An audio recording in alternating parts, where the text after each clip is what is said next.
আসসালামু আলাইকুম সবাইকে। আজকে আমরা ময়মনসিংহ বোর্ডে আসা 23 সালের একটি প্রশ্ন সমাধান করব। এটি হচ্ছে এইচএসসি পরীক্ষার একটি প্রশ্ন। তো প্রথম প্রশ্নটিতে বলা হয়েছে -1 -√3 বিন্দুর পোলার স্থানাঙ্ক নির্ণয় করো। অর্থাৎ কার্তেশীয় স্থানাঙ্ক ব্যবস্থায় দেওয়া আছে এবং আমাদেরকে পোলার স্থানাঙ্ক ব্যবস্থায় ট্রান্সফার করতে বলা হয়েছে। তো আমরা কার্তেশীয় হতে পোলার স্থানাঙ্ক ব্যবস্থার যে সূত্রটা জানি সেটি দিয়ে আমরা খুব সহজে এটি করতে পারি। যেমন আমরা কার্টেসীয় স্থানাঙ্ক ব্যবস্থাকে এক্স এবং ওয়াই দুইটি স্থানাঙ্ক দ্বারা প্রকাশ করা হয় এবং পোলারেও দুইটি দ্বারাই প্রকাশ করা হয়, তবে সেটি হচ্ছে আর এবং থিটা। তো আমরা যদি কোনোভাবে আর এবং থিটা বের করতে পারি তাহলে অঙ্ক কমপ্লিট হবে। তো আর বের করার সূত্রটি হচ্ছে √x² প্লাস ওয়াই স্কোয়ার। তাহলে এক্স হচ্ছে প্রথমটি এবং ওয়াই হচ্ছে দ্বিতীয়টার মান। তাহলে এক্স আমাদের দেওয়া আছে -1 তার উপর স্কোয়ার এবং ওয়াই দেওয়া আছে -√3 তার উপর স্কোয়ার। আমরা যদি ক্যালকুলেশন করি, √3 স্কোয়ার মানে হচ্ছে 3 আর √-1 উপর স্কোয়ার হচ্ছে 1। যেহেতু স্কোয়ার আছে তাহলে মাইনাসটা প্লাস হয়ে যাবে। 3 আর 1 4, 4 রুট করলে 2 আসে। তাহলে আমাদের আর এর মান আসলে হচ্ছে 2। এবার আমরা থিটার মানটা বের করব। যেহেতু আমরা দেখতে পাচ্ছি যে দুইটাই এক্স এর মান এবং ওয়াই এর মান যেহেতু দুইটাই নেগেটিভ, তার মানে আমরা বুঝতে পারছি যে এটি তৃতীয় কোয়াড্রেন্টে পড়বে।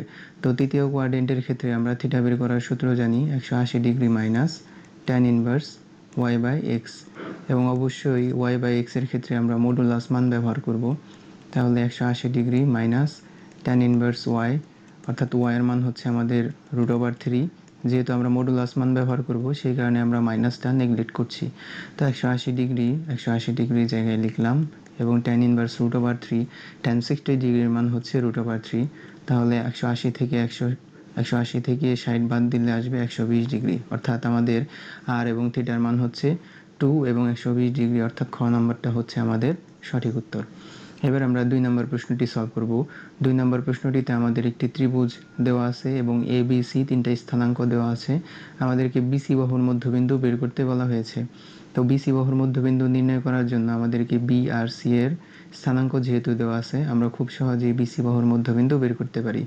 আমরা বি এবং সি এর এক্স এবং এক্স এর মান, অর্থাৎ ভুজদ্বয়ের মানকে আমরা যদি 2 দ্বারা ভাগ করি, অর্থাৎ -3, এবং সিতে যে +5 আছে তাকে যদি আমরা 2 দ্বারা ভাগ করি তাহলে এক্স এর মান পাবো, অর্থাৎ মধ্যবিন্দুর ভুজ পাবো। এবং 0 এবং 0 যোগ করে আমরা যদি 2 দ্বারা ভাগ করি, অর্থাৎ এই বি এর এই -3 এবং 5কে যোগ করে যদি 2 দ্বারা ভাগ করি তাহলে আমরা বিসি এর মধ্যবিন্দু এক্স এর স্থানাঙ্ক পাবো।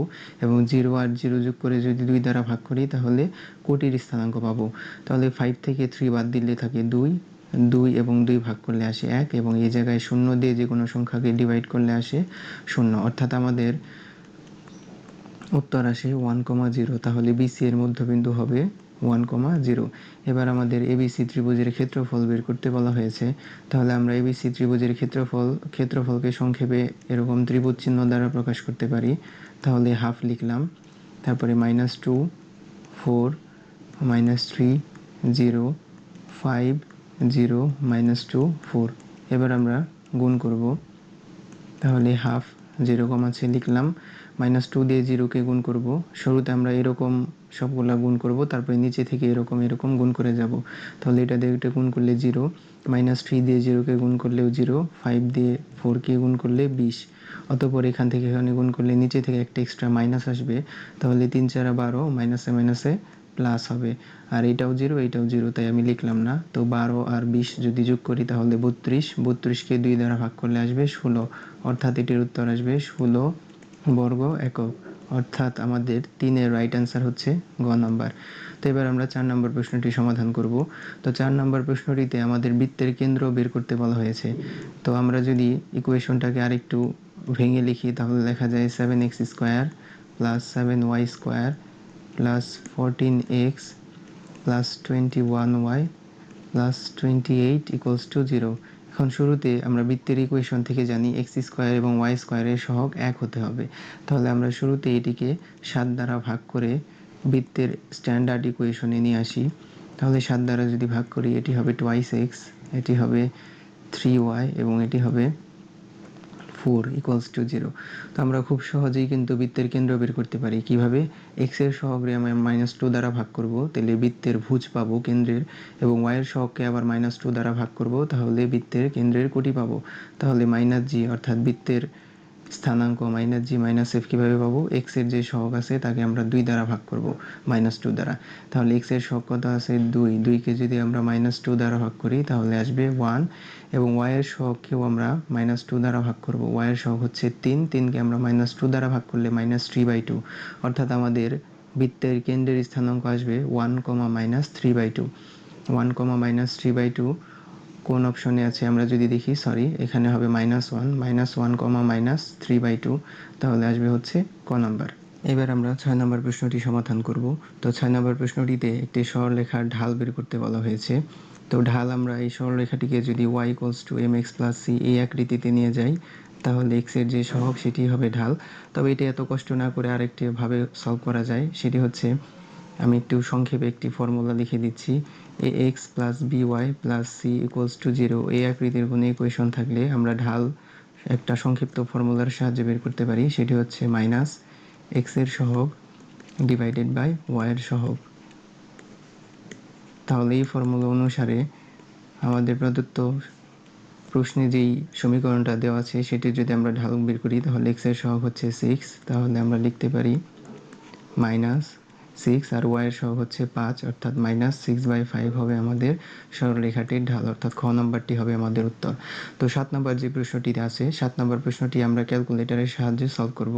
তো আমি আমার স্ক্রিনে ক্যালকুলেটরটা নিয়ে আসছি। যেমন আমাদের ছিল কত? সাইন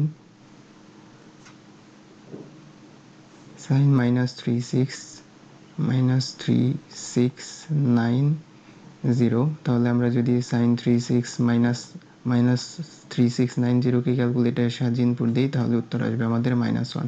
তাহলে -1টা কিন্তু আমাদের খ নম্বরে আছে, তাহলে খ নম্বরটা হবে আমাদের সঠিক উত্তর। তারপরের প্রশ্নটিতে বলা হয়েছে একটি ত্রিভুজের বাহুগুলোর দৈর্ঘ্য 6, 8 এবং 10 সেন্টিমিটার, ত্রিভুজের পরিব্যাসার্ধ কত?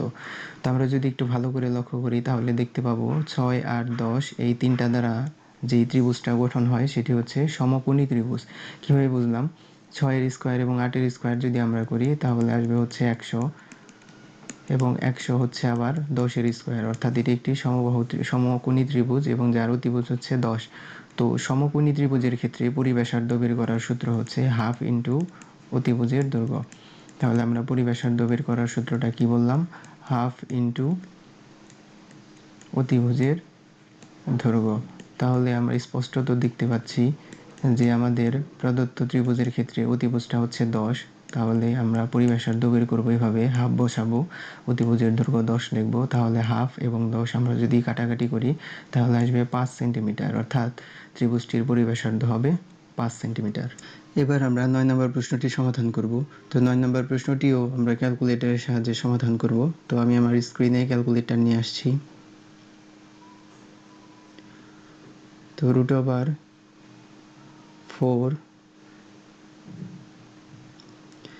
sin π/24, পাই মানে হচ্ছে 180, তাহলে আমরা লিখছি 180 ডিভাইডেড বাই 24, এবং তার উপর ছিল স্কোয়ার।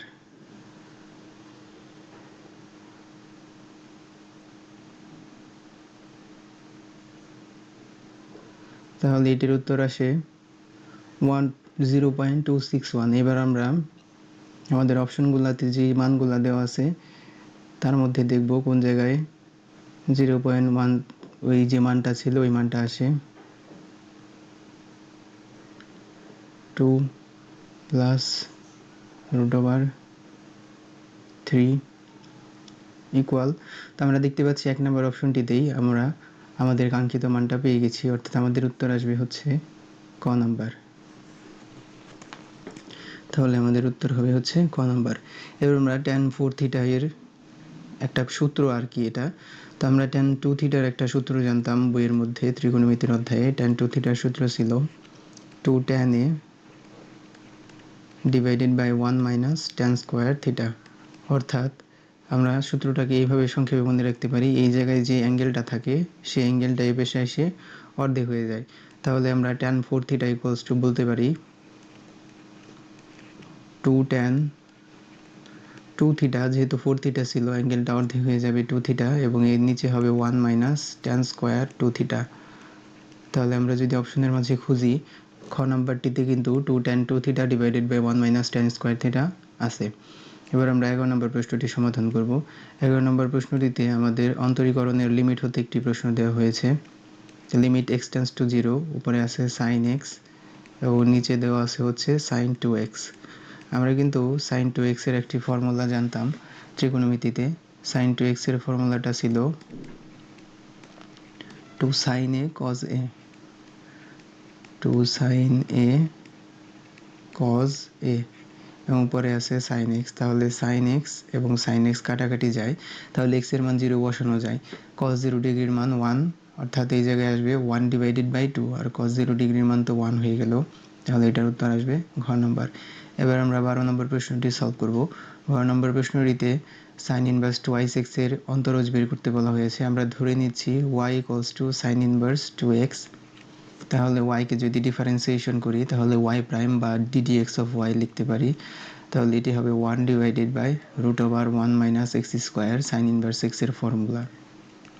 এক্স এর জায়গায় আছে কি, এক্স এর জায়গায় আছে 2x। তাহলে 2x কে আমরা যদি আবার ডিফারেন্সিয়েশন করি তাহলে 2 ধ্রুবক বাইরে আসবে, আর x কে করলে হবে 1, অর্থাৎ আমাদের উত্তর হবে 2 divided by root over 1 minus 4x square. অর্থাৎ আমাদের অপশনে ক নাম্বারটিতে 2 divided by 1 minus 4x square আসবে, তাহলে ক নাম্বারটি হচ্ছে সঠিক উত্তর।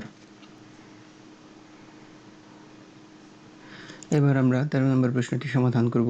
তো 13 নম্বর প্রশ্নটিতে বলা হয়েছে y equals two e two the power x হলে y4 কথা, অর্থাৎ y কে 4 বার ডিফারেন্সিয়েশন করতে বলা হয়েছে।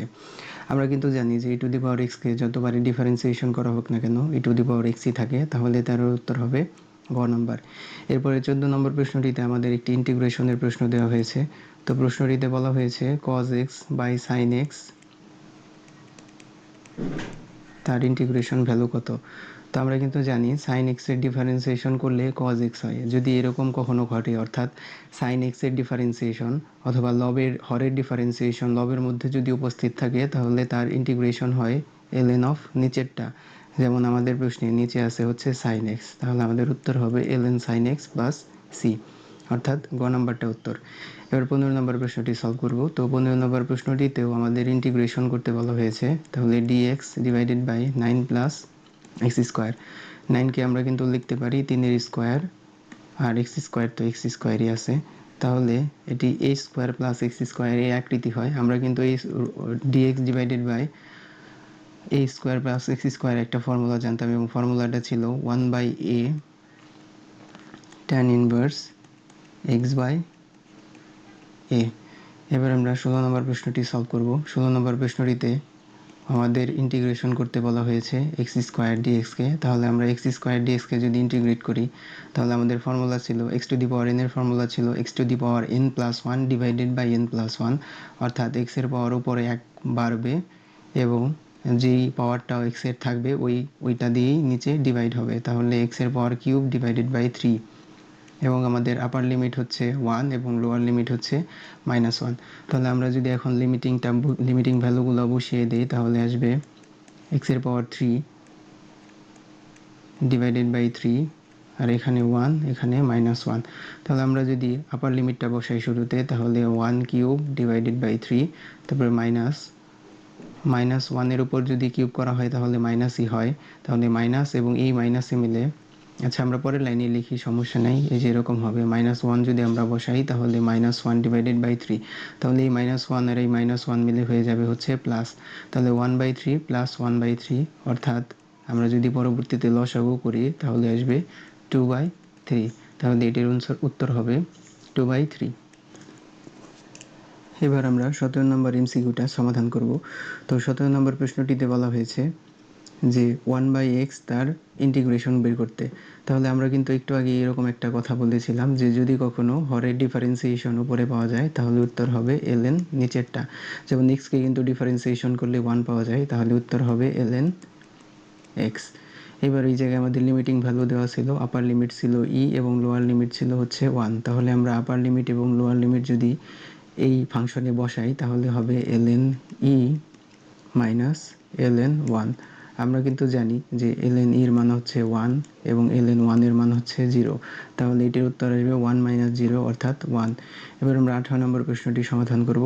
18 নম্বর প্রশ্নটিতেও কিন্তু সেম কনসেপ্ট আসবে, অর্থাৎ আমরা যদি একটু ভালো করে তাকাই তাহলে দেখতে পাবো হরে যেটা আছে অর্থাৎ e⁻x+1 এর ডিফারেন্সিয়েশন কিন্তু উপরে দেওয়া আছে, তাহলে এটার উত্তর হবে ln অফ নিচেরটা।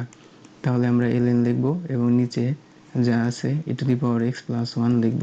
এবার আমরা লোয়ার লিমিট এবং আপার লিমিট যদি ইনপুট করি, প্রথমে আমরা আপার লিমিটটা ইনপুট করব। তাহলে e⁻x এর মান হচ্ছে 1 + 1 মাইনাস ln e⁻x এর মান হচ্ছে 0 + 1, তাহলে এই পাশে থাকে ln e+1 এবং এই পাশে e⁻0 মানে 1, 1 এবং 1 যদি যোগ করি তাহলে 2 আসে, তাহলে আমাদের উত্তর হবে ঘ নাম্বারটা। এবার আমরা 19 নম্বর প্রশ্নটি সমাধান করব। তো 19 নম্বর প্রশ্নে আমাদের ডিফারেন্সিয়েশন করতে বলা হয়েছে। তো আমাদের একটি ফাংশন দেওয়া আছে, আমি সেটাকে y ধরে নিলাম। উপরে আছে 1 - cos x এবং নিচে আছে 1 + cos x। তো 1 - cos x এর কিন্তু আমরা একটা সূত্র জানতাম, সূত্রটি ছিল 2 sin² x। তাহলে এই জায়গায় হবে 2 sin² x/2, কারণ 1 - cos 2 এর সূত্র ছিল 2 sin² a। তাহলে আমরা বলতে পারি এই জায়গায় যে অ্যাঙ্গেলটা থাকে সেই অ্যাঙ্গেলটা এই পাশে এসে অর্ধেক হয়ে যায়, তাহলে এই জায়গায় x ছিল, তাহলে অ্যাঙ্গেলটা হবে x/2। এবং প্লাসের ক্ষেত্রেও সূত্রটা সেমই, শুধু cos সাইনের জায়গায় cos হবে, তাহলে cos² x/2। তাহলে 2 2 কাটা, তাহলে এই জায়গায় আসে tan² x/2। তাহলে এখন আমরা tan² x/2 এর ডিফারেন্সিয়েশন করব। তো tan² x/2 এর যদি আমরা ডিফারেন্সিয়েশন করি তাহলে শুরুতে x⁴n এর ফর্মুলা, তাহলে আসবে 2 tan x/2, কিন্তু x এর জায়গায় আছে tan x, tan x কে ডিফারেন্সিয়েশন করলে হবে sec² x/2, কিন্তু x এর জায়গায় আছে x/2, x/2 এর হাফ হচ্ছে ধ্রুবক, হাফকে আমরা বাইরে রাখলাম এবং x কে আমরা যদি করি তাহলে 1 আসবে। তাহলে আমাদের উত্তর আসবে 2 tan x/2, এই 2 আর এই 2 কাটা যায়, আমরা কেটে দিতে পারি, তাহলে উত্তর আসবে tan x/2 * sec² x/2, অর্থাৎ গ নাম্বারটা হচ্ছে আমাদের সঠিক আনসার। এবার আমরা 20 নম্বর প্রশ্নটি সমাধান করব। তো 20 নম্বর প্রশ্নটিতে আমাদের বলা হয়েছে নিচের কোনটি অভেদঘাতী ম্যাট্রিক্স। তো অভেদঘাতী ম্যাট্রিক্সের কন্ডিশন ছিল যে কোনো একটা ম্যাট্রিক্সকে আবার যদি পুনরায় গুণ করা হয় অর্থাৎ a² বের করা হয়, তাহলে সেটি যদি আইডেন্টিটির সমান হয় তাহলে সেটি অভেদঘাতী ম্যাট্রিক্স। আমরা যদি খ নম্বর অপশনটিতে যে ম্যাট্রিক্সটা আছে সেটাকে যদি পুনরায় গুণ করি তাহলে আইডেন্টিটি ম্যাট্রিক্স পাওয়া যাবে। আমি এটা করিয়েই দেখিয়ে দিচ্ছি, আমরা একটু করিয়ে দিচ্ছি, যেমন -7 3 16 7, এটিকে আমি আবার গুণ করব -7 -3 16 এবং 7 দ্বারা। তাহলে আমি যদি গুণ করি তাহলে হবে -7 দিয়ে 7কে গুণ করলে প্লাস -49 3 × 48 হবে। তাহলে এটা দিয়ে আবার এটাকে গুণ, তাহলে 7 দিয়ে আমরা যদি 16কে গুণ করি তাহলে 70 106 আসবে, মাইনাসের 106। 7 দিয়ে 16কে গুণ করলে প্লাসের 106 আসবে, তাহলে -3 দিয়ে আবার এটাকে গুণ করলে 3 × 7 = 21, আর এটা দিয়ে এটাকে গুণ করলে -21। আবার -3 দিয়ে 16কে গুণ করলে 3 × 48 আর 7 × 7 = 49। এবার আমরা ক্যালকুলেশন করে যদি দেখি তাহলে এই জায়গায় আসবে 1, এই জায়গায় 0, এই জায়গায় 0, এই জায়গায় 1, অর্থাৎ এটি একটি অভেদঘাতী ম্যাট্রিক্স। তারপরে নিচে বলা হয়েছে এটি কোন ধরনের ম্যাট্রিক্স। যদি উপরে এরকম একটা ত্রিভুজের মতো আকৃতি গঠন করানো সম্ভব হয় তাহলে সেটি হয় ঊর্ধ্ব ত্রিভুজাকার ম্যাট্রিক্স, আর নিচে যদি ত্রিভুজ গঠন করা যায় সংখ্যাগুলা দিয়ে তাহলে সেটি হয় নিম্ন ত্রিভুজাকার ম্যাট্রিক্স। এখন আমরা 22 নম্বর প্রশ্নটি সমাধান করব। তো 22 নম্বর প্রশ্নটিতে আমাদের 2 3তম ভুক্তির অনুরাশি বের করতে বলা হয়েছে। তাহলে এটি হচ্ছে আমাদের সারি এবং 3 হচ্ছে আমাদের কলাম, তাহলে 2 নম্বর সারি 3 নম্বর কলাম। 2 নম্বর সারি হচ্ছে এটা এবং 3 নম্বর কলাম হচ্ছে এটা, অর্থাৎ 6 এর অনুরাশি বের করতে বলা হয়েছে। তাহলে 6 এর অনুরাশি আমরা যদি বের করতে চাই তাহলে 2 2, এখানেও 2, নিচেও 2 আছে, তাহলে 2 2 × 4, আবার 2 2 × 4, 4 থেকে 4 বাদ দিলে 0, অর্থাৎ 2 3তম ভুক্তির অনুরাশি আসবে আমাদের 0। এবার আমরা 23 নম্বর প্রশ্নটি সমাধান করব। 23 নম্বর প্রশ্নটিতে x এর মান বের করতে বলা হয়েছে। তাহলে আমরা যদি নির্ণায়কের মানটা বের করি এইভাবে 6x + 4 6 24 - 8x = 0, তাহলে 8x থেকে 6x আমরা যদি বিয়োগ করি তাহলে -2x, এবং 24কে ওই পাশে নিয়ে আসলে ডান পাশে পক্ষান্তর করলে নেগেটিভ, তাহলে আমরা এখন উভয় পক্ষে মাইনাস দ্বারা গুণ করলে টু এক্স ইকুয়ালস টু 24, তাহলে এক্স ইকুয়ালস টু হবে 24/2 অর্থাৎ 12। তাহলে এক্স এর মান আসবে আমাদের 12। তাহলে উত্তর হবে হচ্ছে ক নাম্বার। এবার 24 নম্বর প্রশ্নটি সমাধান করব। তো 24 নম্বর প্রশ্নটি সমাধান করার জন্য আমাদের দুইটা সূত্রের আশ্রয় নিতে হবে। একটি হচ্ছে 1 plus omega square equals to 0, আরেকটি হচ্ছে ওমেগা কিউবের মান 1। এটা আমরা জটিল সংখ্যা অধ্যায়ে জানতে পারবো। তাহলে আমাদের যে মানটা দেওয়া আছে, নির্ণায়কটা দেওয়া আছে 0, 1 ওমেগা, ওই পাশে দেওয়া আছে 1 ওমেগা 1 এবং এই পাশে দেওয়া আছে ওমেগা স্কোয়ার। আমরা প্রথমে এই তিনটা যোগ করে দেব, অর্থাৎ 0, 1 ওমেগা যোগ করব, 1 omega square, omega 1 omega square যোগ করব। তাহলে রাশিটা এরকম দাঁড়ায় 1 প্লাস ওমেগা এবং নিচে আসবে 1 প্লাস ওমেগা স্কোয়ার এবং নিচে আসবে omega plus 1 plus omega square, এবং বাকি যেগুলো যেরকম ছিল ওই রকমই রেখে দিচ্ছি। তাহলে ওমেগা স্কোয়ার, এখানে ওমেগা স্কোয়ার। তাহলে 1 প্লাস ওমেগা স্কোয়ারের যে মানগুলো আছে, অর্থাৎ নিচে ওই দুইটার পরিবর্তে আমরা 0 বসিয়ে দিতে পারি, যেহেতু আমরা সূত্র পড়েছিলাম 1 plus omega square equals to 1। এবং 2 নম্বর কলাম এবং 3 নম্বর কলামে যা আছে তাই রেখে দিলাম। এবার আমরা বিস্তার করব। তো আমাদের যে পাশে শূন্য বেশি থাকবো ওই বরাবর বিস্তার করব। তাহলে আমরা 1 প্লাস ওমেগাকে রাখবো,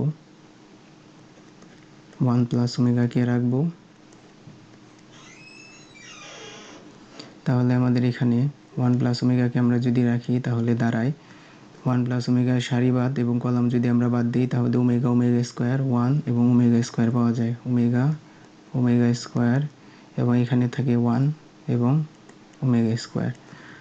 এবার 1 প্লাস ওমেগা, এবার আমরা যদি নির্ণায়কের মান বের করি, ওমেগা দিয়ে ওমেগা স্কোয়ার যদি গুণ করি তাহলে হবে ওমেগা কিউব, আর ওমেগা স্কোয়ার আর 1 যদি গুণ করি তাহলে হবে ওমেগা স্কোয়ার।